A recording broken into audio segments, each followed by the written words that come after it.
حج پر جو جا رہے ہیں ان کو ایک نمازوں کے حوالے سے بطور خاص کہ 4 رکعت پڑھنی ہے، 2 رکعت انہوں نے پڑھنی ہے، کب یہ 4 رکعت پڑھ سکتے ہیں اور کب یہ 2 رکعتیں ان پر، یعنی قصر نماز کے حوالے سے، تو اس کا اصول کیا ہے؟ اس حوالے سے شریعت مطہرہ کا اصول بالکل واضح ہے کہ نماز جو قصر کی جاتی ہے اس میں کتنی مسافت ہو اور یہ سفر کتنے دنوں کا ہو۔ اب اس میں اصول یہ ہے کہ ہم یہ دیکھیں گے کہ جو شخص پاکستان سے جا رہا ہے وہ ظاہر سی بات ہے کہ عرب میں جائے گا، سعودی عرب جائے گا، مکہ مکرمہ جائے گا یا پھر مدینہ منورہ جائے گا، تو یہ ڈسٹینس تو وہی ہے کہ جو قصر نماز کے لیے شرعی مسافت کہلاتی ہے، یعنی 92 کلومیٹر یہ کم سے کم ہوتا ہے، اس سے زیادہ جتنا بھی ہو سکتا ہے۔ اب اس نے نماز دوران سفر تو قصر کرنی ہے، ٹھیک ہے۔ اب وہاں پر جب یہ پہنچے گا تو آیا کہ نماز قصر ہوگی یا پوری پڑی جائے گی؟ اس میں اصول یہ ہے اگر جس مقام پر یہ پہنچ رہا ہے وہاں جاتے ہی اس کے 15 دن ہیں، ٹھیک ہے، تو یہ وہاں مقیم ہو جائے گا، اب نماز یہ پوری پڑے گا۔ 15 دن رہنے کی اس کی 15 دن پورے یا اس سے زیادہ، ٹھیک ہے۔ فرض کر لیں مکہ پاک یہ جا رہا ہے، وہاں پر اس نے 15 دن پورے رہنا ہے، یا 16 17 18 یا 20 دن ہے، 15 یا اس سے زیادہ ہوں تو نماز یہ پوری پڑے گا 8 ذو الحجہ سے پہلے۔ اور اگر وہاں جب یہ جائے تو اس کے 15 دن سے کم بنتے ہیں تو ایسی صورت میں یہ قصر گڑے گا۔ اب اس میں تھوڑی سی وضاحت اور کر دیتا ہوں۔ مکہ پاک گیا، وہاں پر 7 یا 8 ذو الحجہ کو مینا چلے جاتے ہیں، ٹھیک ہے۔ عام طور پہ آج کل تو 7 ذو الحجہ کو چلے جاتے ہیں، ویسے 8 ذو الحجہ کو جانا یہ سنت ہے، صحیح۔ یہ 8 کو چلے جائیں یا 7 کو چلے جائیں، اگر اس کو پتا ہے کہ 7 کو میں نے مینا جانا ہے تو ایسی صورت کے اندر جو اس سے پہلے کے دن ہے وہ کاؤنٹ کریں گے،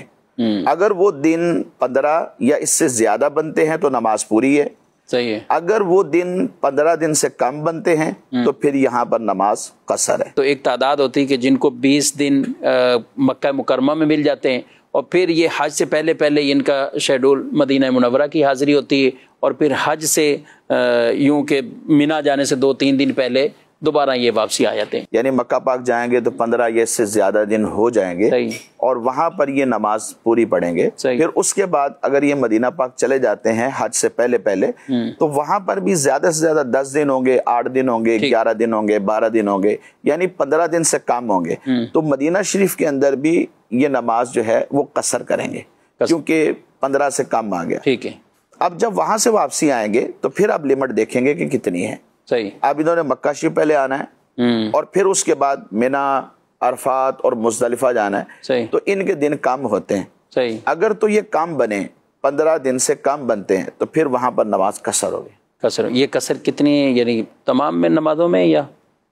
جو 4 رکعت والی نماز ہوتی ہے اس میں 4 رکعت فرض کی جگہ 2 رکعت فرض پڑے جائیں گے، جو سنن ہے، نوافل ہیں یا وتر ہیں۔ اسی طرح نماز فجر میں 2 رکعتیں ہوتی ہیں، اور نماز مغرب میں 3 فرض ہیں، یہ رکعت پوری پڑی جائیں، یہ پورے پڑے، یعنی ظہر، عصر اور عشاء کے فرائض میں صرف قصر، یہ ظہر، عصر اور عشاء کی جو 4 فرض ہیں ان میں 4 کی جگہ 2 پڑی جائیں۔ اچھا، یہ تو کہتے ہیں ہم 40 دن کے لیے جا رہے ہیں، آپ جس سے پوچھو 40 دن، آپ 15 دن کا کہہ رہے ہیں، تو یہ گھر سے تو 40 دن کے لیے جا رہے ہیں، تو 40 دن جانے والا کیا یہ اس میں نہیں آئے گا؟ اس میں کوئی شک نہیں کہ یہ 40 دن کے لیے جا رہے ہوتے ہیں، بلکہ بعض تو 42 اور 43 دن کے لیے بھی جاتے ہیں اور اس سے کم دنوں کے لیے بھی جاتے ہیں، اس میں کوئی شک نہیں، لیکن اصل ہم نے ڈسٹینس دیکھنا ہے کہ فرسٹ سٹیپ میں ہم کہاں جا رہے ہیں۔ اچھا، اس کے اعتبار سے نہیں، اپنے شہر سے لے کر یا اپنے ملک سے لے کر، اصل تو قصر وہاں سے شروع ہو جائے گی جب اپنے شہر کی آپ حدود سے باہر ہو جائیں گے، تو وہاں سے لے کر پہلا سٹیپ دیکھنا ہے کہ ہمارا کیا ہے، مکہ پاک ہے، مدینہ پاک ہے، تو وہاں سے پھر ہم جب آگے جائیں گے تو پھر اس کا الگ اس کی اکاؤنٹنگ ہوتی ہے۔